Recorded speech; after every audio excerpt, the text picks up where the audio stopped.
Yeah, so we're doing Daniel Clowes, who's a cartoonist, and he's the screenwriter for the adaptations of his of Ghost World and Art School Confidential. But yeah, he made Eight Ball, Ghost World, David Boring, Velvet Glove. And wait, what is it?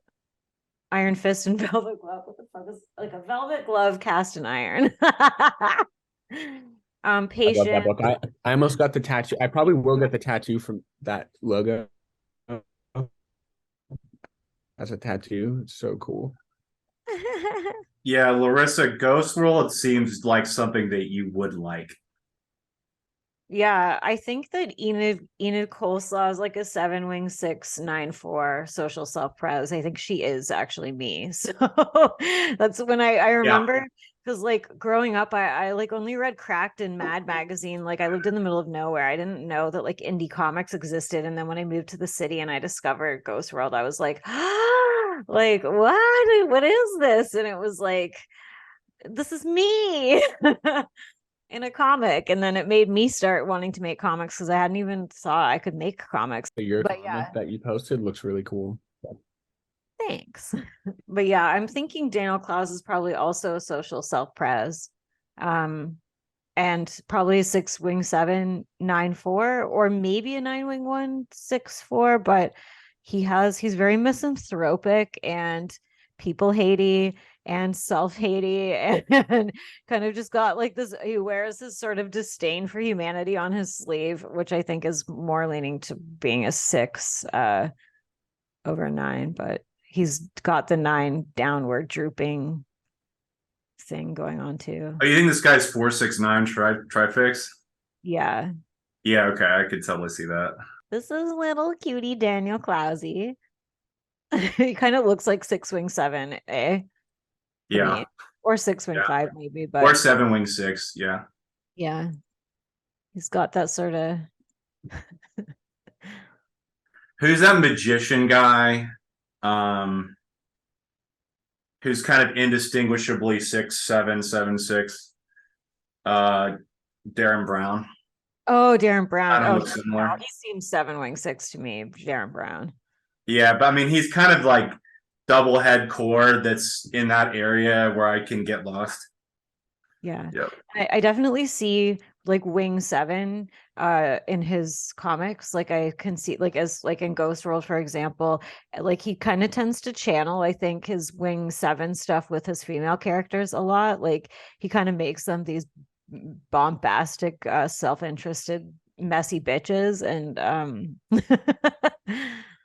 and then a lot of his male characters often end up being sort of very 9-wing 1-y, like um just like self-loathing, apathetic, inactive sort of. Yeah. Like David Boring is a really perfect, it seems like a social self-pres 9-wing 1 sort of comic, but I don't think that's his core. Yeah, I mean, like Mr. Adams, who you're just looking at, has that clinical flat quality, whereas this is not missing reactive. This artist is not missing reactive somewhere. You Yeah, feel me? yeah, for sure. He likes to mock people. He likes to Sort of aware of these repeating visual images that I do over and over without meaning to. Looking through my work recently, I was putting together some pieces to send to an art show in Japan, and I just was going through my pages, and I noticed that I always draw these scenes of lone people depicted from the back walking through these kind of grim urban landscapes. which is social self-pres, I think, in a nutshell, perhaps. Yeah. With like 6 and 9, maybe. I have that over and over in my work, and it's my work, I think, has this real loneliness to it. I think there's this quality just in looking at the images of just always these sort of lone people, and I think that's a real theme, although it's not an intentional theme. Yeah, this is some 6 info. I mean, reactive, the real stuff, the loneliness, I'm unintentionally focusing on the real stuff, which is the negative quality of urban life. The loneliness and isolation of urban life is what I'm spontaneously focusing on because that's what's real. Yeah, and that's amplified with a 4 fix, so. Yeah. Mm-hmm. And the overt social context is going to be not SPSO or something. Also, just even the name of this, nostalgia and paranoia, Yeah, that yeah. is 6. I saw that. Yeah, it's subtle, like 6s are. When I was in like 3rd grade, I was trying to draw comics, and my teacher said, "Oh, this student I had a few years ago used to do his own comics," and she gave me these. She actually lent me these, and I stole them, and I never gave them back. And it's some comics that this kid from my high school did, which to me are the coolest things in the world. It's like an 11-year-old kid's insane superhero fantasy, where it's just, he's read 1,000 comics and he's trying to somehow regurgitate this into his own stuff. It's very inspiring to me, though, that this kid, he wasn't that concerned with drawing or with getting the look of the comics right. He was just really concerned with telling a story. And as a kid, I was the exact opposite. I only just wanted to be able to draw like the comic artists. I had no real interest in, finishing a story. Yeah, I was always. I like that he made some random kid, that he stole some random kid's comic and he saved it all these years as like this precious artifact.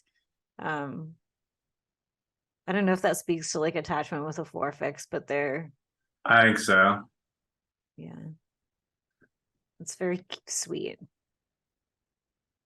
And he's also like subtly undercutting himself. He's like, yeah, I didn't care about telling a story. I was just trying to copy other people. Yeah, I mean, well, he's like a master storyteller, in my humble opinion.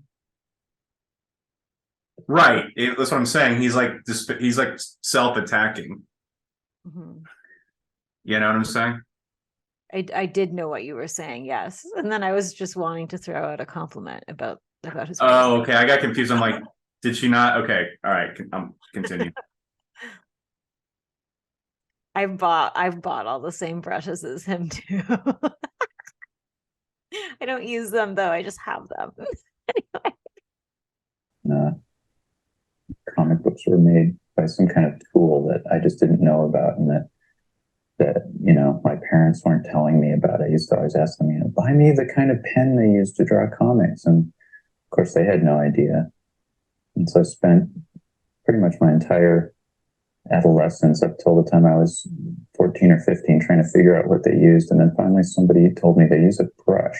That seems like a attachment frustration like thing. Like you become obsessed with like it's this magical thing that will solve all of my problems once I have it. Oh, I fucking do that so hard. Yeah, it can be. I don't know if it's because self-pres is second or what, or maybe it is also the 4 influence too. It's like, yeah, I've gone through periods of like it's the pen. I need the right pen. Just like, no, just fucking draw, you dumb bitch. Okay. Yeah, there's no way he's core 7 either. No, he's like very negative, and yeah, so but like you said, the 7 wing 6 and 6 wing 7 can straddle a real line, like swinging back and forth. But I think his set point is 6, like self-deprecation, and he's more pleasant, even though he's like misanthropic on some level. He's more pleasant. He's not like a dick, Yeah. And I thought, well, that's not possible. You can't get a perfect line like that using a brush. But that I had to face facts. That is what they used. So the next 20 years trying to learn how to use a brush. And that's more like sad boy 6'9", like yeah, I think he is a 6 core. He's got this cute sad like thing. I'm just being a simp now. Mm-hmm. It's by the dozen. They cost $20 a piece. Mm-hmm. And probably 4 out of 5 I just throw away the day after I begin using it. They're usually no good, but this one I've had for 8 months, and it's really good. They're made by a company Windsor and Newton in England. They're made of. This is almost like SPSO level granularity. Like what? Well, I think it's because they're asking him. I know. I was just thinking they're gonna see this and be like, he's SPSO. Right. Yeah, I could see somebody thinking that from this clip. But his humor to me is so social self-pres. Like his humor is just like so like shitting on people. Like that's why I'm obsessed with him too. It's like he's doing the social self-pres thing with a 4 fix and 6 where it's just like social commentary, shitting on everybody.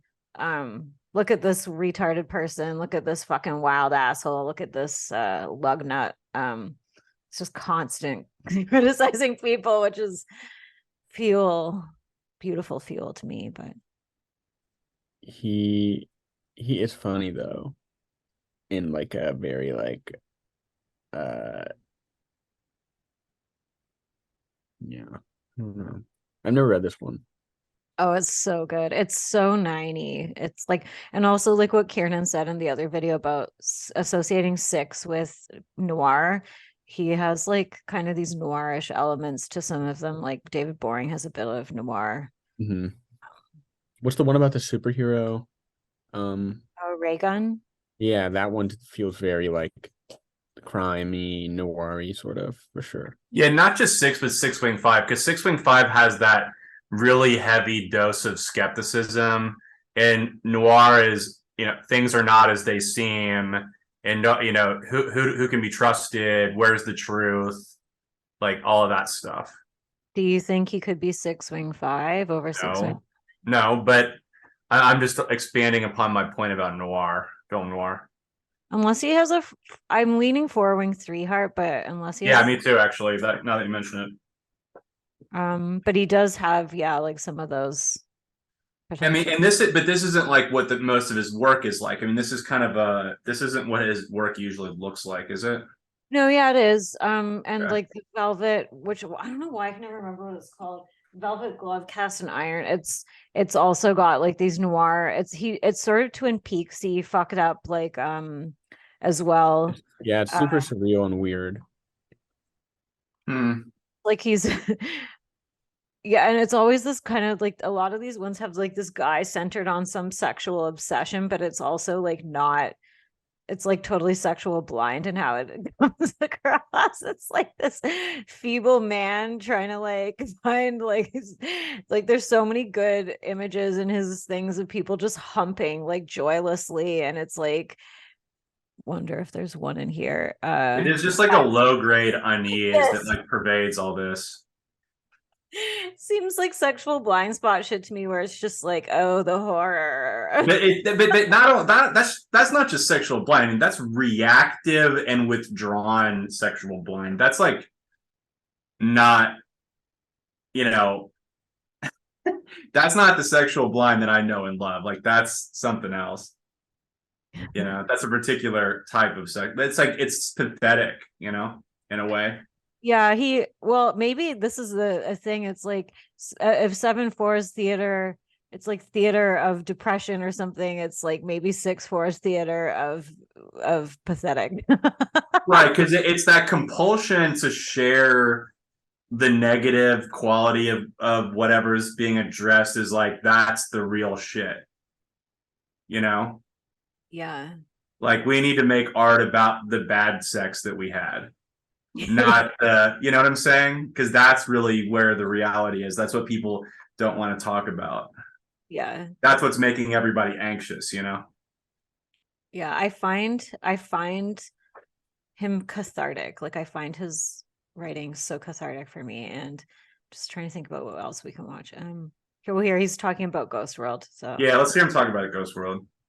In the case of Thora and Scarlett, the 2 actresses who play Enid and Rebecca, they both look so much like the way I draw the characters that it's just uncanny.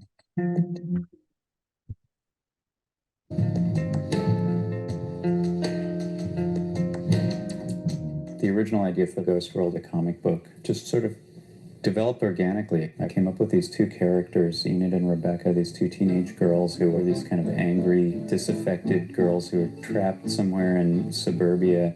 To some degree, they were alter egos for myself. Sometimes I think I might be going crazy from sexual frustration. You just hate every single guy on the face of the earth. That's not true.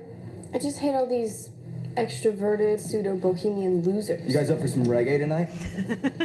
I think of it as being in the same world as films like Sunset Boulevard by Billy Wilder and some of the early Stanley Kubrick films, having the sense of humor that doesn't exactly read as being overtly funny. It's very naturalistic. It's very much a part of the characters and the way they interact. My name is Alan, and I'll be your waiter this afternoon. Yeah, and he's doing more 6 in there about very natural, like he wants them to be natural and real and like, but his version of real is still absurd. So Yeah, and the whole aesthetic is kind of, I don't want to say aesthetic of loser, but it's kind of it's very deliberately not glamorized. yeah. And what do you think about his gut fix 911, right? 911 for sure. Yeah. Gotta have that last piece of frustration. Yeah, he's for sure 911. And probably secondary 911, right? Yeah, I was thinking 694. So Yeah. Because and I think the guy who directed Ghost World is maybe a 7-wing 6. I feel like there's kind of a nice synergy that happens with 6-wing 7s and 7-wing 6s. Maybe I can he's see that for sure. You could see that, Nicholas? Yeah. What's his name?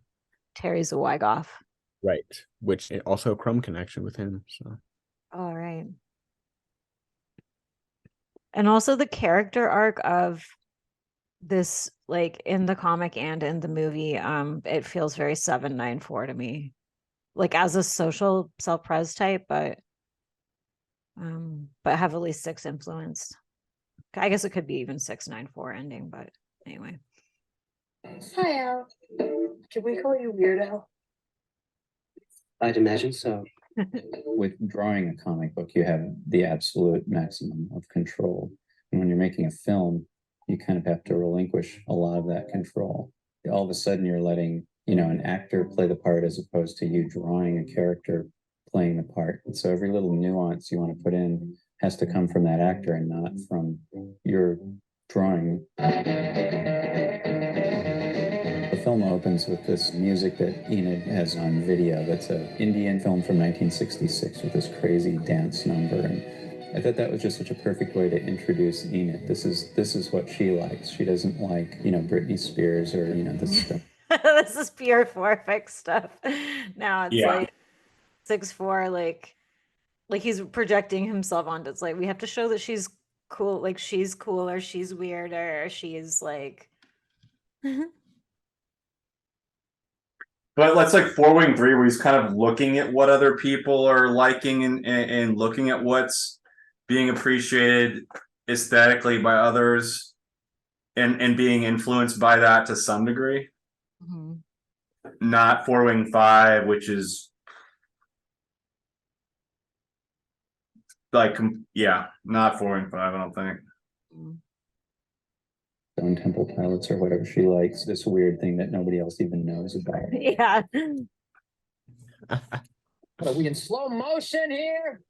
Oh, what are you, hypnotized? Have some more kids, why don't you? The character Seymour, played by Steve Buscemi. Like, and I don't think you can write stuff like that unless you feel it. You know what I mean? Like he writes the perfect hateful like characters.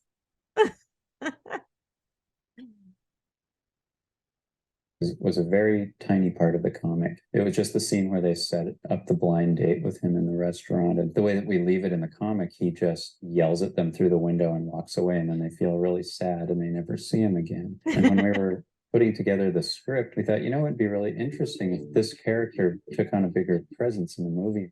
How come in all that time I was trying to get you a date, you never asked me out? You're a beautiful young girl. I couldn't imagine you'd have any interest in me except as an amusingly cranky, eccentric curiosity. we didn't want to avoid the question of sexuality between them. I don't think that's a huge part of their relationship, but I think he's also very scared of her. I think she's a little intimidating, and it'd be very easy to just sort of write that out of the film and not have that play a part in it. But I think the way it developed was the way we felt it would develop naturally.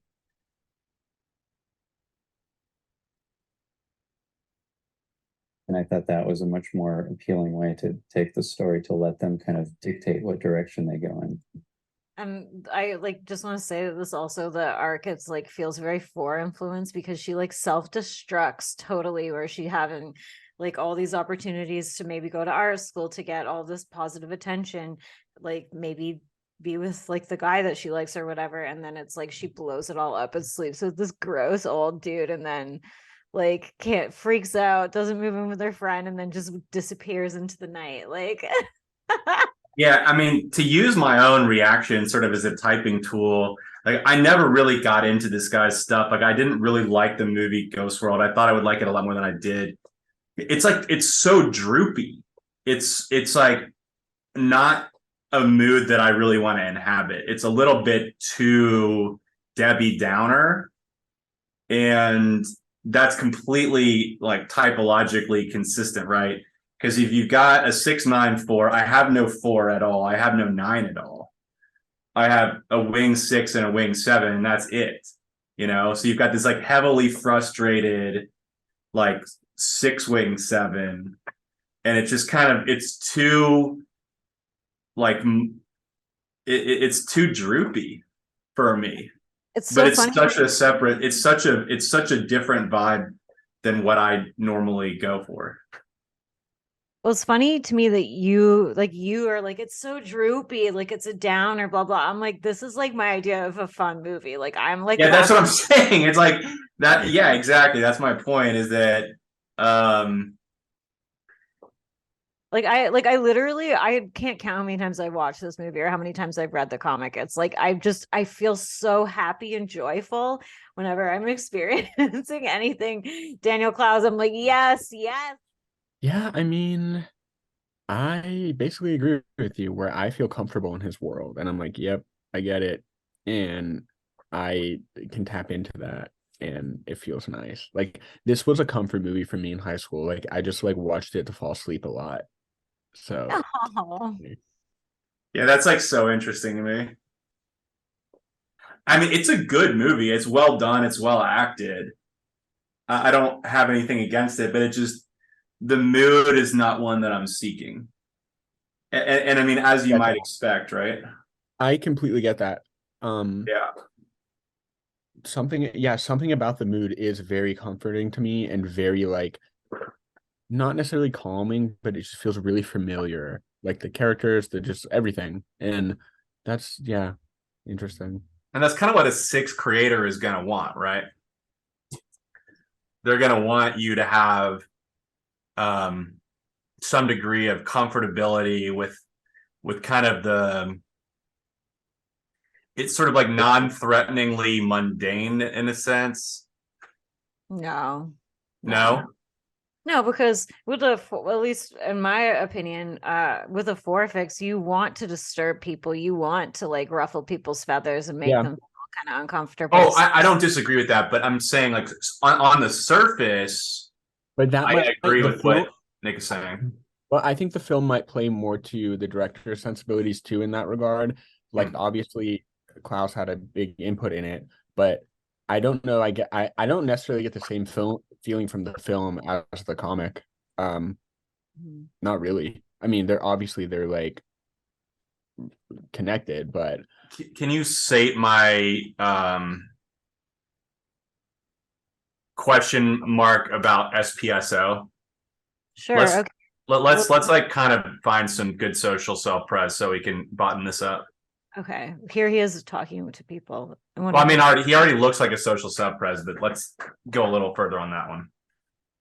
I'm sure I saw Charles's work the first time in Raw. What issue would that have been? Raw number 3 or 2? 81. And I was immediately so jealous, because he could do what I wanted to do. He would could use the brush and draw in that old style. And I just felt an immediate like connection to that and just total resentment and jealousy. and bought everything he ever did from that moment on. And I have no idea what year we would have met. We met at Kier. I mean, I don't know if that's stacking, but that's definitely some like attachment with forfix stuff. He really looks like a 6 too. Yeah. I hate you, but I'm gonna keep reading your stuff because I love it, but I hate you because I love it. So I relate. I get that. Mhm. Yeah, interesting. Roth's house in Seattle. Good photos of that. Yeah. But I remember like we just immediately started talking about Winsor Newton brushes, and I remember like really in depth talking about brushes, and we were like, what could you use number 2 or number 3? And then your wife came toward us and you were like, yeah, so we just you're like really embarrassed that we were talking about brushes, change the subject. And I don't remember that. Yeah, They kind of look like the same. They look like the same person in a different font. Like interesting, like that term or whatever. But like look at like same like I don't know. It's like those two, and then the Chris Weir is also like a bald cartoonist. So I'm like, it's kind of funny how there's that like look of like sort of outsider cartoonist, older man, and they literally all fit it basically. Yeah, cue ball middle-aged guy with glasses. Yeah. Yeah. Black, usually wears black. T-shirt, black shirt. Yeah. I would think Chris Ware would probably have like a 5 fix or something. I would think so. I would think so. Yes, he literally. I mean, looks like a 5. Maybe he is a 5. Actually, we can maybe type him. He could definitely be a 5. His stuff is like fucking pamphlet level cold sometimes, but it's really good. But yeah, I've never gotten into his stuff because of the aesthetic. Where I'm like, yeah, it looks. It's a little too like Wes Anderson-y for me, but Oh, interesting. It looks pretty SPSO too. Maybe not. I don't know. Maybe that's a difference. Like, and I mean, I don't know if you can tell in a comic. The thing is, in a comic, you have to show certain details. If you're going to competently make a comic, it's like you have to have the set, the scene. You have to have the close up. You have to have the variety of shots and stuff. So it might be harder to look at stacking in this way unless they have like some very distinct way of bucking the system. But I mean, to me, it says social stuff. He does seem more focused on the social, kind of more just like. Yeah, I mean, I guess with social 6, I would expect there to be some kind of ideological component or like overt commentary. Although, I mean, we heard that at the beginning about isolation in the modern city. Oh, his stuff is like just pure commentary. It's okay. God, that's reactive right there. Look at that. And this to me looks sort of like he's tapping into his adjacent like 794 psychedelia, because this one's like time travel and weird fucking. Yeah, not missing reactive, not missing reactive at all. Yeah, double reactive type. Enid coleslaw. That's funny. I love people. I'm a people person. Every single one of us has a story to tell, and we're all part of the human family. How tragic that we've lost all sense of community with our fellow man. Hello, sister. How's life treating you? Don't ask. My computer just crashed and I lost all my preferences. Blah, blah, blah. That's actually kind of funny. For the love of Christ, don't you ever shut up?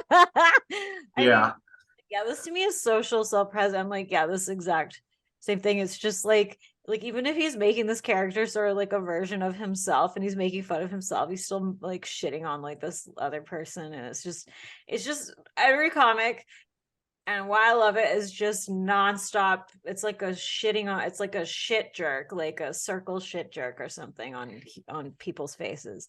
It's like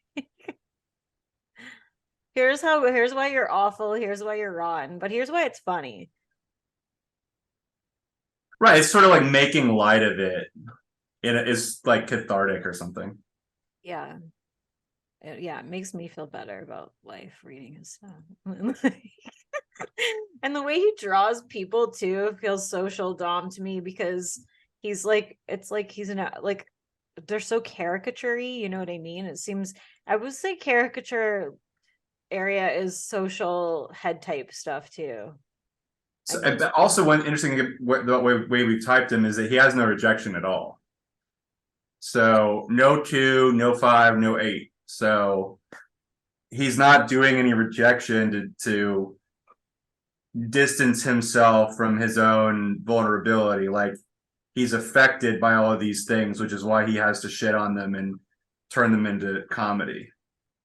Does that make sense? So it's like, and that maybe that's what I was talking about earlier with Ghost World and my reaction to it, is that there's not enough like barrier between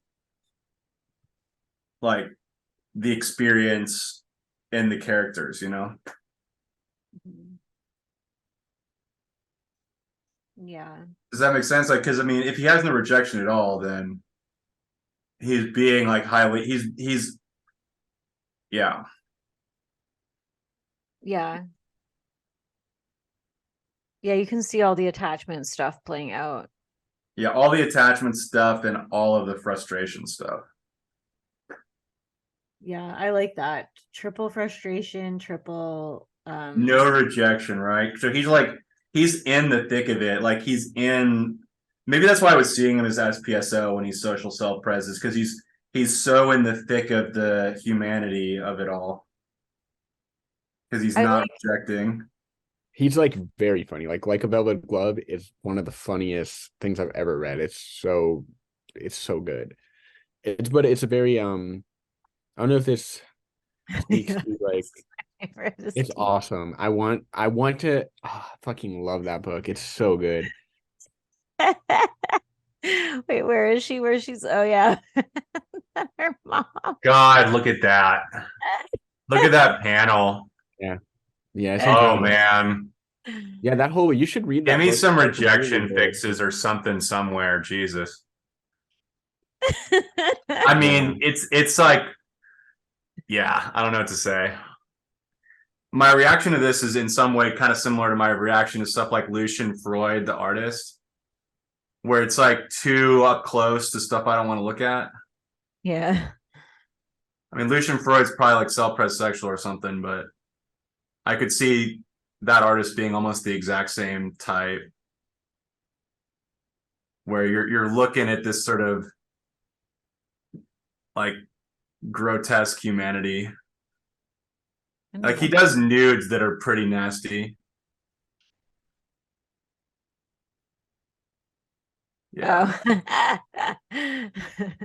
Yeah, I mean, you see what reminded me of this is it's like sort of, what are you trying to get out of looking at this, you know? Or like I like this one. like, this is probably self-pres sexual, right? I think.